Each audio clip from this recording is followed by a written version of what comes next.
同学们好，我们学过了最简单的二元相图，这节课我们将在此基础上学习生成一致熔融二元化合物和不一致熔融二元化合物的两类二元系统相图。讲解过程中，希望大家通过对比两个相图的特点来学习本知识点。首先，看生成一个一致熔融二元化合物的二元系统相图。分析相图前，我们了解一下什么是一致熔融化合物。一致熔融化合物是一种稳定的化合物，将其加热至融化时所产生的液相与化合物组成相同，故称一致熔融。图中 C 物质就是 A 和 B 生成的一个一致熔融化合物。很容易理解的是，所生成的化合物组成线是一条竖线。系统中生成几个化合物，两个纵坐标之间就有几条竖线。那么，如何判断相图中生成的化合物是否是一致的呢？分析这个问题之前，我们先弄清此图中两条线的含义。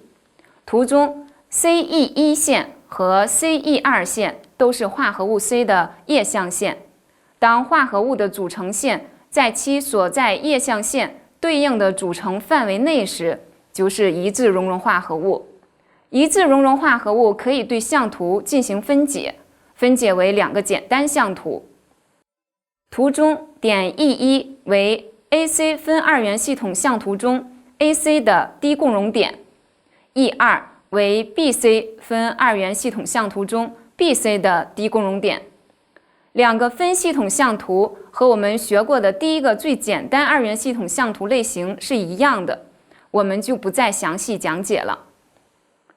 这是生成一个不一致熔融化合物的二元相图，也是8类二元系统相图中比较复杂的一个相图。所谓不一致熔融化合物，是一种不稳定的化合物。加热这种化合物到某一温度，便发生分解。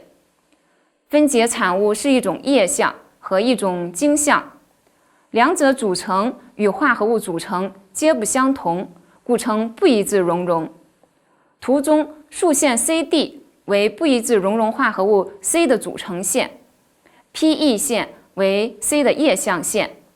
不一致熔融化合物的组成线 CD 线不在其液相线所对应的组成范围内，这与一致熔融化合物是不一样的。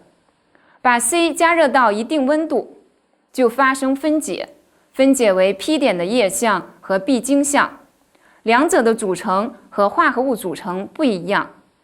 反过来降温， P 点的液相把 B 晶相转溶或回吸，就生成 C。此时 P 点三相共存为无变量点，性质为转溶点。可以看出，与一致熔融化合物相比， CD 线不能将相图划分为分二元系统。此相图中还有一个无变量点，就是点 E 点为 AC 的低共熔点。注意的是， E 点肯定是吸睛终点，但 P 点不一定是吸睛终点。我们将通过几条吸睛路线的分析来加以解释。首先看溶体1的吸睛路程，将溶体1冷却到 TK 温度，从液相中吸出第一粒 B 晶体，固相点在 M 点，液相点随后沿液相线 KP 向 P 点变化，从液相中不断吸出 B 晶体。固相点则从 M 点向 F 点变化，到达转溶温度 TP， 发生 LP 加 B 生成 C 的转溶过程。在转溶过程中，三相共存，系统温度保持不变。液相点在 P 点不动，3点一线，固相点离开 F 点向 D 点移动。当固相点到达 D 点，恰好对应 C 的组成线，意味着晶体 B 消失，转溶过程结束，系统中仍有液相。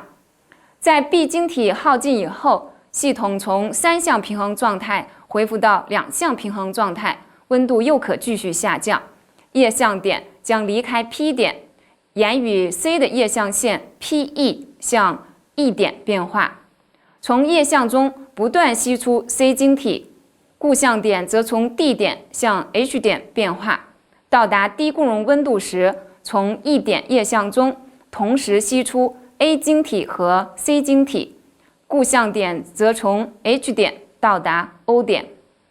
固相点与系统点重合，意味着此时全部吸晶过程结束，所获得的吸晶产物是 A 晶相与 C 晶相，吸晶终点为 E 点。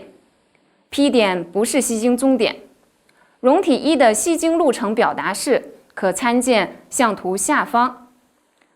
下面看溶体2的吸晶路程，到达 P 点前和溶体1的吸晶过程一致，到达转溶温度 Tp， 发生 Lp 加 B 生成 C 的转溶过程，仍是三相共存，系统温度保持不变。液相点在 P 点不动，此时固相点从 F 向 Z 点移动，达到 Z 点时，固相点与系统组成点重合，所获得的吸晶产物是 B 晶相与 C 晶相，吸晶终点为 P 点。下面看溶体3的吸晶路程，在 P 点发生转溶时，此时固相点从 F 点向 D 点移动，到达 D 点时，固相点、系统组成点、化合物 C 的组成点3点重合，意味着吸晶结束。吸晶产物是只有 C 晶相，吸晶终点也为 P 点。最后，我们来看溶体4的吸晶路程。这条吸晶路程比较简单了，和我们学习的第一类简单相图中的吸晶路程是一样的。吸晶终点为 E， 产物为 AC 两晶相。最后，我们总结一下生成一个不一致熔融化合物的二元相图中吸晶路线的规律。组成在 PD、DF、D 点时，都会在 P 点发生转溶。P 点是否是吸晶终点，要在转溶发生时根据固相点的变化加以判断。本次课我们讲了生成一致和不一致熔融化合物的两类相图，重点是后一类相图。希望同学们能深刻理解。下次课再见。